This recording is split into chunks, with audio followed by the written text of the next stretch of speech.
Hey guys, welcome back. This is Culture Talk, a #1 rated lo-fi podcast in New York. I'm Rose Kalachi, and today we will be discussing character development throughout the novel Night, written and based on Elie Wiesel's experience surviving the Holocaust.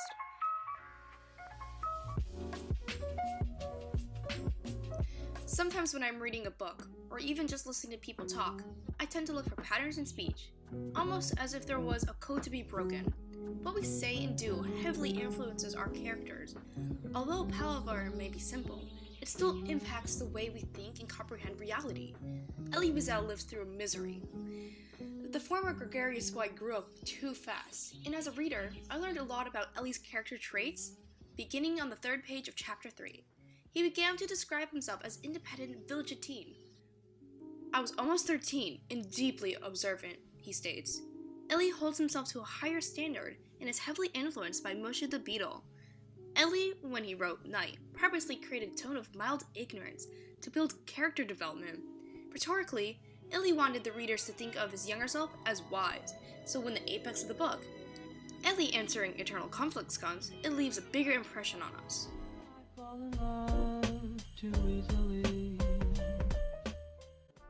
The word observer is defined as a person who watches and studies what happens but has no active part in it. This is a recurring word that Elie uses to describe himself. As he grows and develops, an antithetical switch occurs. The meaning of observer changes almost dramatically towards the end. When Elie was a young teen, we as readers can infer that he wanted to grow up much faster to make his own decisions and study Kabbalah. Kabbalah is an ancient Jewish tradition of studying and preaching interpretations of the Bible. Elie was focused on preparing himself for the future. The word observer takes a literal tone in chapter 3. Elie is forced to watch his father be beaten right in front of him. He froze and just watched it happen. While he later internalizes what occurred and ultimately feels like staying stayed wasn't necessary, he, in the moment, thought of his own survival. Living in Auschwitz, a main concentration camp, Elie had learned to become sedate and follow the rules. In chapter 4, page 51, Elie is told some very valuable advice by a young French girl. She tells him, "Bite your lip, little brother. Keep your anger and hatred for another day, for later on. The day will come, but for now, wait. Grit your teeth and wait." Her words reassures Elie that observing and waiting will pay off. His awareness of his own experiences and ability to observe changes him, and it is a common development throughout the book.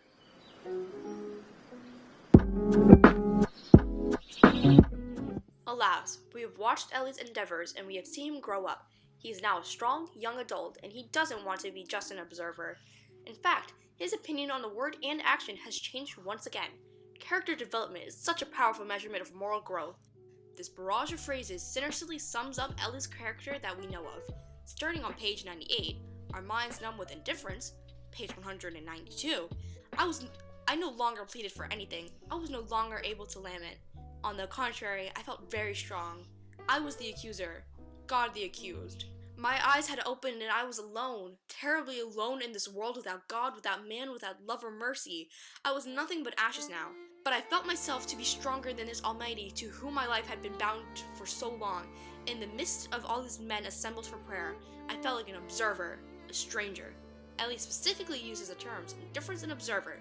He wants to take action instead of sitting back and watching, a new way of taking life on. At the beginning, Elie Wiesel was merely a child, well-meant and kind. At only 15, he is coerced to accost this massive purge of men and women. Constantly abused mentally, physically, and emotionally, it was truly a dark time for any who were involved. Eliezer manages to divert this stigma and find purpose, his father. Already stained with trauma, Elie witnessed his father's death, leaving him utterly alone and scared. Hence, Elie's words leaves us with a pensive mood and creates a heedful motivation to better our fragile world.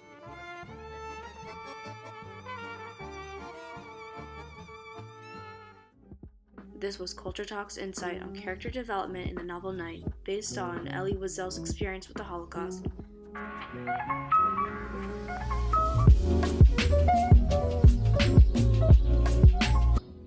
Once again, I'm Rose Kalachi.